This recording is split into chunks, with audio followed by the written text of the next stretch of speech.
Hello, everybody. Welcome inside to Room 442. It's Albert Vartanian here. James Sharman, Michael Singh.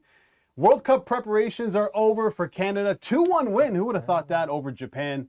But James, let me throw it to you right away. Lucas Cavallini wins it at the death with a penalty, a Panenka. Yeah, and a pretty bad Panenka too. I love it. I just thought it was fantastic. Cavallini gets some bad press, and he's leaving Vancouver. He's made the squad. The players love him. He's got some pedigree for sure. I think he needed that. I really do. And we just kind of bounced, hit the goalkeeper's hand, and please cross the line, and it crossed the line. So I'm really happy for him. I'm not sure how many minutes he'll get at the World Cup. I think if we see Lucas in the field, it's perhaps because things aren't going great, and you want a bit of chaos. Yeah. End of a game. But yeah, I was really happy for him. Mike, were you surprised that he took the penalty? That's the thing, right? It was intentional by Herdman to choose Lucas Cavallini. Now, I don't know if he told him to do a Panenka or not, but absolutely no chance, love it. by the way. But yeah, you have Jonathan David standing right there watching, and everyone's thinking Jonathan David's going to be taking that penalty. So I wonder why Herdman decided to choose Cavallini. Maybe he needed that little extra bit of confidence. He scored there last right? week, right? Yeah. Against Bahrain. Yeah, he did. As well. Yeah, he got the goal. I don't know if got he the actually goal. shot it, but he got the goal. Flick back. Hey, Yeah, listen, kinda worked. that's 2-2. Yeah. Maybe Right. he's the man in form. Maybe he's the man for it. But you know what? Also, it probably was a tough week for Cavallini, right? Vancouver not deciding to pick up his option right before World Cup probably hurts him a little bit. So maybe it was just Herdman saying, hey, get back on track. Yeah. You're our guy. Let's go. Another player that was out there who I thought maybe was going to step up and take that penalty was Junior Hoilett. Standout performer for you. Why? Easily the best performer in a Canada shirt. And what you love about Junior Hoilett is his quality on the ball. He makes others around him better. He calms the game down, and he has that little bit of silk, that little bit of savviness you can see from an experienced player like Hoilett, who is able to keep possession in tight areas. He's the potential to, with a single pass, just break down a defense and let Canada go the other way. But another thing was just his set piece deliveries today was top notch, unbelievable. And for me, we've debated this, we've gone back and forth, but I think he just cemented his case as to why he should be in the starting 11 for Belgium. Against the 11? For sure, yeah. It's funny, we talk about David and Alphonso Davies and the big names, and sometimes I think Hoylett's forgotten about. And I don't understand why, because he's the experience, he's been through it, and he's a very, very good technical player, an intelligent player, and pretty disciplined as well. Can play on the left. We saw him play left today. Can play on the right. Can play through the middle as well. So I think he has to start.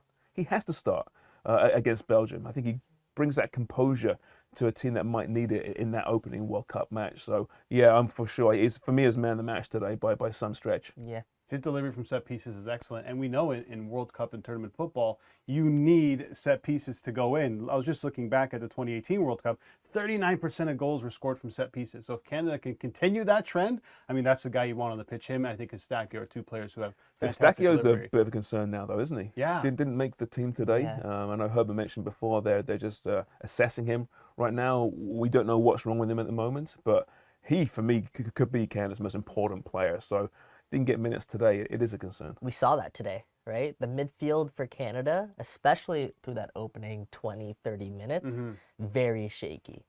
They often opted to go long. I know that was probably a tactic by Herdman to beat the press. However, when they tried to keep possession, they struggled to do so. And that's why you miss a guy like Eustachio, who just is so solid, so strong on the ball. Yeah, I really felt that Piet, and even when Kone came on, they lacked a bit of composure in the middle of the park. And they're going to be under pressure a lot, especially against Belgium and Croatia and Morocco as well. And just being, under those lights in the world stage. So it'll be interesting to see what happens. But a positive, Atiba Hutchinson, captain this side, played 60 minutes off the back of playing 70 minutes for Turkey. What did you think of his performance? Yeah, it's huge. I thought he was shaky off the top. A few giveaways. His passing wasn't great. He grew into the game a little bit, I think, in the second half. I've got no concerns about Atiba, though. He starts? I mean, there's not even a debate in my mind. Does he start against Belgium? Of course he does. And minutes are minutes, right? He's got a week now to prepare for Belgium. Absolutely, he starts. He's a guaranteed starter in my mind. Yeah, I'm with you, James. I think he looked like a guy who played a total of 70 minutes through the last couple of months when he started this game. But as we've seen Atiba do time and time again, he just grew into this match. And as the match went on, he got better. And yeah, he for sure starts for Canada. He went, 60 minutes today? I think he'll be good for 60 against Belgium. So Canada, they started slow, which I think is a concern. They progressed or they got better throughout the game. But you can't really afford to do that, James, against the bigger sides, because if you go 1-0 down to a Belgium or Croatia or Morocco, and we keep mentioning these team names, it's going to be very difficult to come back. But let's also appreciate that Japan's a good team. I know it wasn't their full strength side out today, but they're a good team who have real pedigree in the World Cup. I think they've qualified for the round of 16 in 3 out of 6 of their last appearances. They're a good team, but yeah, they didn't start great. Didn't start great against Bahrain either. Last and time against out. Uruguay. And Uruguay as well, yeah. So they must hit the field running against a Belgium who's going to bring all these different options and challenges for them. Plus, up top in the head, the first World Cup game. I mean, for all these players, even for an Alphonso Davies who played Champions League football, Atiba who's been through it in the Champions League, this is going to be a special occasion. And I'm sure John Herman will do all he can to keep their feet on the ground. But it's going to be interesting how they start that match against Belgium. Yeah, and important that they were able to get a result without Alphonso Davies and Stefan Eustáquio. One player that also stood out to you, Tajon Buchanan. Yeah, for me, Tajon Buchanan is going to be the breakout star of this tournament, especially for one in a Canada shirt. Right. I have so much confidence in Tajon. I rate him so highly, and I believe he's a guy whose stock is going to rise tremendously after this World Cup. He's so important to Canada. That goal, just want to talk about that quickly, that Japan scored. Just a quick, easy ball over the top, went over Miller, and Borjan hesitated off his line. Yeah. Does that concern you? Does Borjan concern me? It honestly concerns me. Listen, what more could you ask the guy in qualifying? He has got that moment in him, that mistake in him, but he's also got that world-class save in him as well. Yeah. I'm not concerned as far as he's starting every game for Canada. Dane Sinclair might start every game in 4 years' time, but right now, that goal wasn't great. You know, they had too much space in the midfield. Miller was napping. Shaw is still off his line as well. So it was a bad goal to concede. Let's not kid ourselves. And listen, we love Canada, and everything's great right now, but at some point, they're going to get criticism, and that's okay. It means they're legitimate and real, right? So that was a bad goal to concede, and they can't do that in World Cups. Yeah, I wouldn't put that on Borjan. It's a little tricky one, too. It was in between. I don't know if the attacker was actually trying to bring it down or deflect it into the net. It was a tough one. Yeah, besides that, I mean, overall, pretty good performances from the Canadian team. Some players really stood out. You know, we talked about Buchanan, Hoilett, even Alistair Johnson, I thought, had a really good matchup. And we'll talk about him coming up in the next segment. We're going to see which Canadian players have a chance to really put themselves in the shop window heading into the January transfer window. Welcome back to Room 442. James Sharman, Mikey Singh. So the World Cup is a great opportunity for players to really sell themselves, put themselves in the shop window for the upcoming transfer window. A couple Canadian players we can look at that potentially could make a big move after this World Cup, Mikey. Let's start with Ishmael Kone, who seems to be getting all of the love right now. He was linked to a move this past transfer window to Sheffield United, just fell through. But do you see him potentially making a move in January? Yeah, I think he'll definitely make a move in January. I think that's set even before this World Cup, right? 20 years old. We've seen the talent already. He's one of Canada's best and brightest prospects. So I definitely see him making the move, and I don't even think that this World Cup will influence that whatsoever. I don't know how many minutes he's going to be getting, but I just see him, no matter what, making a move overseas in January. Sharm, do you think England is a destination for him? Possibly. You know, one thing about big clubs is they get just seduced by potential. And you look at the way he moves around the pitch. He cuts a certain figure, right? Which there aren't too many Kones out there physically for midfielders, right? We know he can pass the ball. He's very graceful around the field. He's got that edge to him as well. So he ticks all the boxes for an English club to come in for him. Now, is it the right choice? Well, I don't know. I mean, we've seen other Canadians make moves to lower leagues in Europe, and it's worked out really well for them. You know, Jonathan David, great example. He'll move at some point. You know, Tajon Buchanan went to Belgium, of course. So, yeah, I think for sure, like I said, he's definitely moving to Europe. And like I said, maybe a deal's in place or at least discussed. A good World Cup, though, could get a lot of other suitors involved and then raise that price. So Montreal's in a really good spot right now, I think. Yeah, all he would need is a few really good cameos from Kone to make a move. Let's move on to Alistair Johnson, someone you like a lot. We were just looking at his caps. Was it 28 straight caps for Canada, which is a record at the moment? Yeah. He seems likely, another CF Montreal guy, to make a move. Yeah, for me, Alistair Johnson is Canada's best defender. And this is a guy whose story is incredible. James and I were talking about it. And I knew this, but I still had to go back and double check it because I was second guessing myself. Alistair Johnson made his Canadian men's national team debut in March 2021. It's great. It is Isn't it? What a story. what a story. Less than 2 years ago, right? And we talk about that game against the United States in 2019, which sort of signaled this, new rise for Canada. You know where Alistair Johnson was in 2019? I do, but you. All right, fine, James. Alistair Johnson was playing for Vaughan Azzurri in League One Ontario while also attending Wake Forest University. So his ascent is just simply incredible. And as I mentioned, I think he's Canada's best defender, and I believe he's a guy who will catch a lot of eyes at the World Cup and will be making a move overseas. Yeah, Dino Rossi at League One is saying, yes, there's the example. There's the example. And any League One player out there, what a great story that is. I can play in this league and I can become not only Canada's best defender, arguably, but also a guy that will move to a European club very, very soon. And he's smart too, Johnson. Oh, yeah. The move he made to Montreal, some people thought, well, why wouldn't you go to Europe then? Because he wanted playing time. He wanted guaranteed playing time before the World Cup. And now it's all working beautifully for him. So, yeah, a move to Europe at some point. He's got that tenacity, I think, that really suits English football too. Yeah. But again, I wouldn't question where he ends up because he's got a strategy in place. Well, Montreal has the ties too. To I believe it's Bologna. I could be wrong about that of exactly what club, but they have ties to a club in Italy as well. So there is a pathway straight from Montreal to another club. It's good that you mentioned it. So many players rush that decision when they're younger. They move and they don't get playing time. One that pops up, I mean, not to compare the two, but João Felix, moving over to Atletico Madrid hasn't really worked out, right? Because you're not getting the same playing time. So hopefully Johnson, smart guy, can make his mind up. Only 24 years old too, by the way. Jonathan Osorio, someone you know very well, 30 years old. He clearly wants to make a move. He said he wants to make a move to Europe. Is it possible after a good performance in the World Cup? He's had an unbelievable year, Jonathan Osorio has. The only thing is he hasn't been able to stay healthy down the stretch. Yeah.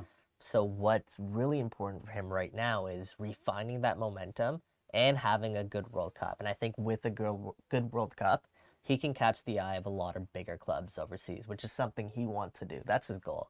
He would love to play Champions League football. Yeah, the only issue with Ozo's age, right? He's past that 30 benchmark, which a lot of clubs will be scared off from. At the same time, there's no transfer fee, he's a free agent. Yeah. So, really it's no risk from most clubs. Will he make a big Champions League club? Probably not just yet. But certainly, like we've seen with Tajon Buchanan and Baruga, that type of level, why not? And I think he's technically good enough to succeed wherever he goes. Yeah, he wants a move to England, getting a new agent as well. I mean, if you're moving to England to a Champions League club, do you see him fitting in the top 6 or top 7 in the Premier League? Probably not if he wants Champions League football. You're probably not going to get into a side like that, right?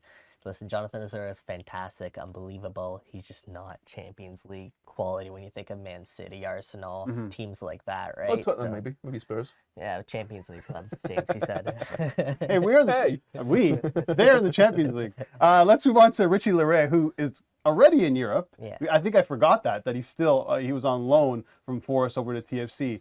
I think he can really make the case here to potentially stay at Forest and show them, hey, listen, I'm good enough to start on this team. Because after Jed Spence left Forest, it would paved the way for Laryea, but it just didn't happen, right? So for Laryea, how much pressure is on him to deliver this World Cup? Yeah, that's a great question. And another guy's kind of in Jonathan Osorio's similar boat, younger age though. Yeah. Needs a big World Cup in order to catch the eyes of other teams overseas, other teams in Europe.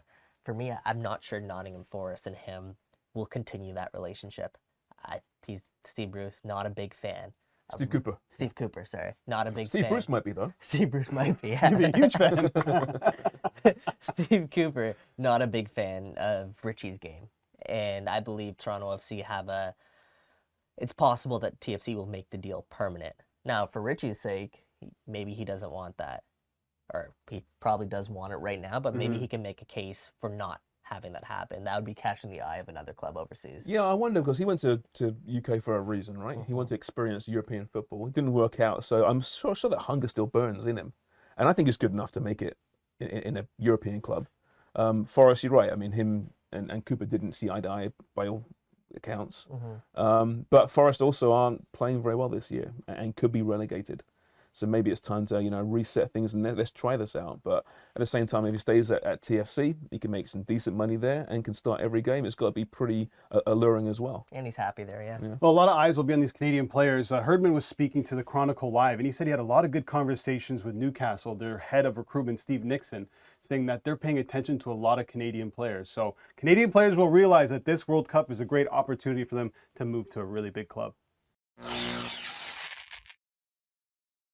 Welcome back to Room 442. Let's wrap up this segment with some more World Cup talk, some more predictions. This time, the Golden Ball, aka the MVP, the best player at the tournament. This award is awarded to Mikey Singh. I have to start with you, Bruno Fernandes. Bruno Fernandes. If you want to talk about a guy who is incredibly underrated, underappreciated, it is Bruno Fernandes. Having watched him virtually every minute he's been on the pitch for Manchester United, especially this past year, he has been their most important player, and I believe just such an underappreciated midfielder in the world. And now he's going to take his game to the World Cup with a team like Portugal, who in my opinion have the potential to make a really deep run in this tournament. Even on the back of these Ronaldo interviews?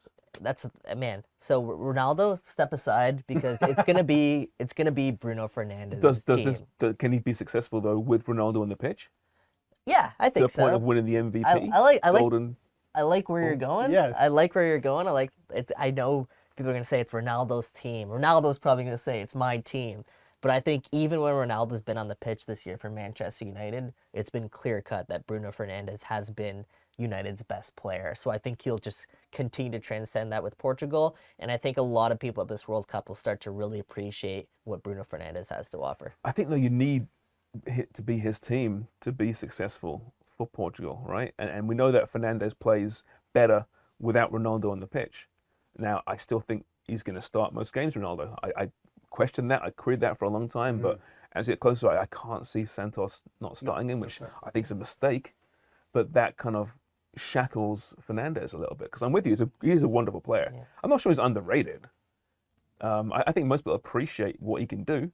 Just he's in that shadow of CR7 in both club and country right now. So free him from the shadow. Yeah. And not only can he have a great World Cup, but yeah, I think Portugal can go a very long way. For whatever reason, his performance seems to drop when he puts on the Portuguese shirt. I don't know if that's because of Ronaldo, because when Ronaldo's not in the side, then he does play better. I mean, it does. Sharms, I want to talk about some of the former winners. 2018, Luka Modric. 2014, Lionel Messi. 2010, Diego Forlan. 2006, Zinedine Zidane. What they all have in common, none of those players, their team did not win the World Cup that year, but they made a deep run, which is very important. Argentina could be that team, and that's why you like Lionel Messi. I do. I know it's not a sexy choice, right? Going for Messi as the best player at the World Cup. Wow, how did you come up with that one, Sharman? But listen, he's playing great football. He seems to be liberated right now. He's loose. He's in an Argentina team that's really very, very strong. They could well beat Brazil in the semi-finals. But that being said, I think, as you mentioned there, not all these players win the World Cup. You get to the semi-finals, that's enough often to win this championship. I still forget about the Diego Forlan, by the way, the Uruguay. Incredible World Cup. Superb. Got him to move to Manchester United, didn't he? It didn't really work out there. No. But yeah, it's Messi just because it's his time to shine. He knows that, and he's got a smile on his face. He just seems looser than he has done for so long.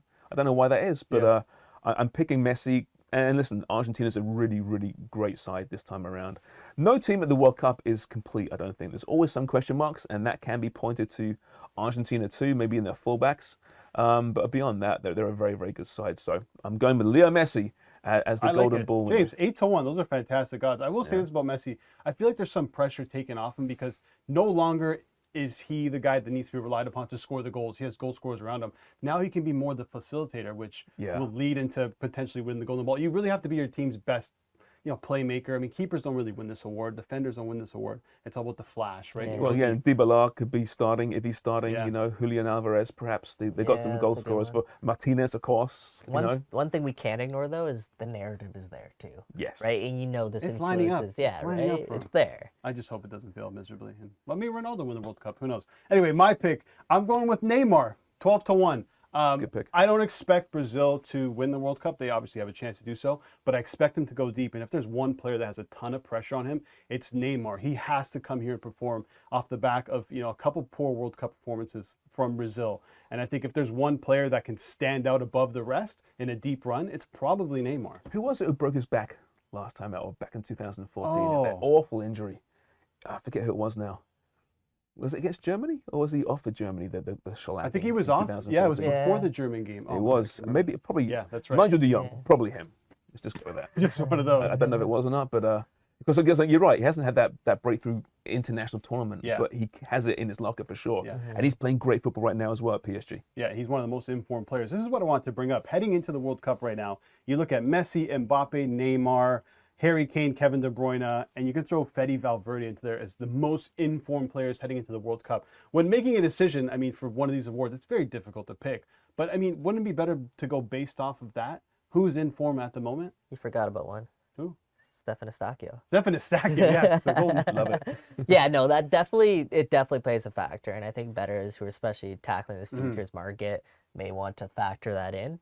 But also, when you get to a World Cup, it's a completely clean slate. It's course. a different game. When you're with your club team, you might fit in very well with your play style. When with your national team, it might not. We've seen it happen time and time again. So, yeah, you have to consider it, but I don't think it should be your end-all, be-all. And remember that World Cups, often it's about building momentum, right? And peaking at the right time. Often those teams look great in the group phase. I'm looking at you, Mexico. Don't go very far, right? Yeah. But teams that find their mojo in the 16 or in the quarterfinals, they're the teams that go a long way and win this thing. And it could be the same for players too. You know, have a quiet group phase. Wow, he's not in form. And suddenly, bam, 5-6 goals Right. in the knockout phase. So it's really interesting that way. It's gauging who's hitting form at the right time. Don't start too soon. And I think trying to nail a player that's on a team that isn't expected to go deep, that could potentially be the star for their team. And that's why I'm looking at Fede Valverde. I mean, plus 10,000 for him to win. I mean, it's a stretch. No one really talks about this award, eh, James? It's the Golden Boot, it's the Golden Glove, Yeah. and who's going to win the World Cup. I mean, the only one we talk about is probably Zidane because he won it despite getting sent off in the final. Headbutt, yeah. Right? So, yeah, I don't know. I mean, listen, World Cup's about that trophy, right? It's not about these other little trophies, really. I mean, I don't even remember Golden Boot winners most years, unless it's Harry Kane, because I'm Yeah, biased, Kane. right? Or Gary Lineker back in '86. Yeah, Ronaldo 2002. Ronaldo, yeah, there you go, right? By the way, do you see the Nike commercial? Oh, it's tremendous. We were talking about that the other It's day. incredible. It's superb. But yeah, so this is a team. It's all about the World Cup. It's about that, not the Gilles Rimet Trophy. It's not Yeah. called that anymore. Who cares about the other little ones? Yeah, I agree. Well, that's it. So, James, Messi for the golden ball, Bruno Fernandes for Mikey. I'm going with Neymar, but you never know who's going to win this thing. We'll continue with more World Cup talk tomorrow. Sunday's coming around soon. That's the first day of the 2022 World Cup in Qatar. Thanks for watching.